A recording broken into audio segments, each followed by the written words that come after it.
Hello friends, welcome to சத்யாவின் சமையல். நம்ம இன்றைக்கி இந்த வீடியோவில் இட்லி, தோசை, பணியாரம், சப்பாத்திக்கெல்லாம் சைடிஷ்ஷாக தொட்டு சாப்பிட்ற மாதிரி சூப்பரான தக்காளி சாம்பார் எப்படி செய்கிறதுன்னு பார்க்கலாங்க. இது செய்கிறது ரொம்ப ரொம்ப ஈஸி, டேஸ்ட்டுமே அவ்வளோ சூப்பராக இருக்குங்க. ஒரு டைம் செஞ்சிட்டிங்கன்னா கண்டிப்பாக திரும்ப திரும்ப இதே சாம்பார் தான் செஞ்சு கொடுங்கன்னு கேட்பாங்க. இது எப்படி செய்கிறதுன்னு பார்க்கலாங்க.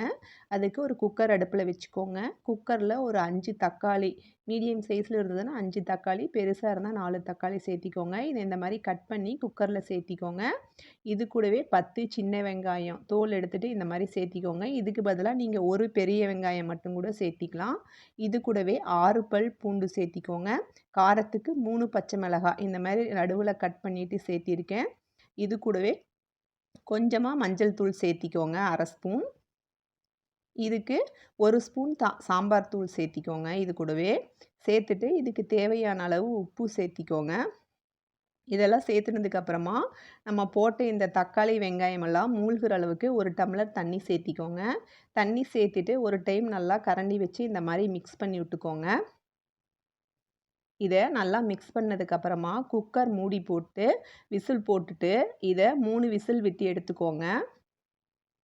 அதிக விசில் விட வேண்டியது இல்லைங்க, 3 விசில் விட்டால் போதும்.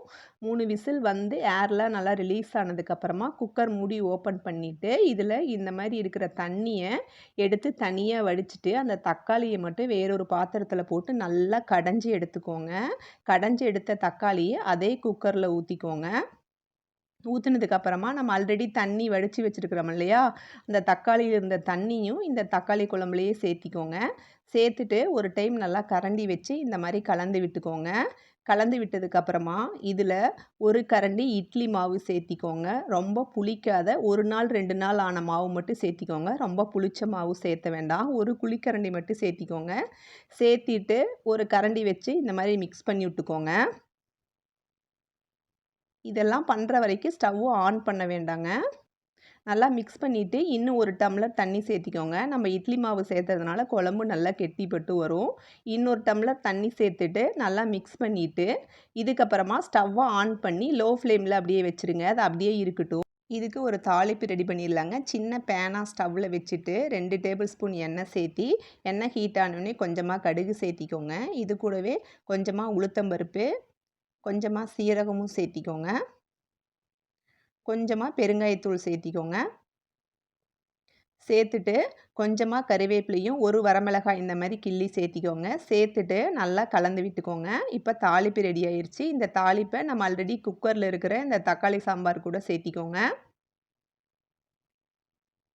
தாளிப்பு சேர்த்துட்டு இப்போ ஒரு கரண்டி வச்சு நல்லா மிக்ஸ் பண்ணி விட்டுக்கோங்க.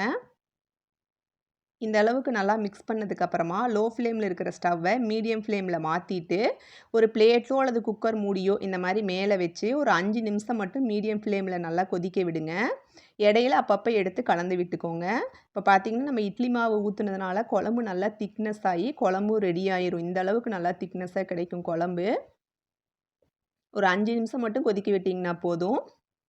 கடைசியாக இதுக்கு கொஞ்சமாக மல்லி இலை தூவிக்கோங்க. கொஞ்சமாக மல்லி இலை தூவிட்டு ஸ்டவ் ஆஃப் பண்ணிவிட்டு ஒரு டைம் நல்லா மிக்ஸ் பண்ணி விட்டுவிங்கன்னா ரொம்ப ரொம்ப டேஸ்டியான தக்காளி சாம்பார் ரெடி ஆயிருங்க.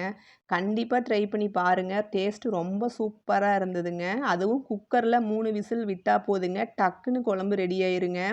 ஒரு டைம் செஞ்சு பாருங்கள். செஞ்சு பார்த்துட்டு டேஸ்ட்டு எப்படி இருந்ததுன்னு சொல்லிட்டு மறக்காமல் கமெண்ட் பண்ணுங்கள். இந்த வீடியோ பிடிச்சிருந்ததுன்னா ப்ளீஸ் ஒரு லைக் பண்ணுங்கள். நம்ம சேனலை மறக்காமல் சப்ஸ்கிரைப் பண்ணி வச்சுக்கோங்க. பாய், தேங்க்யூ.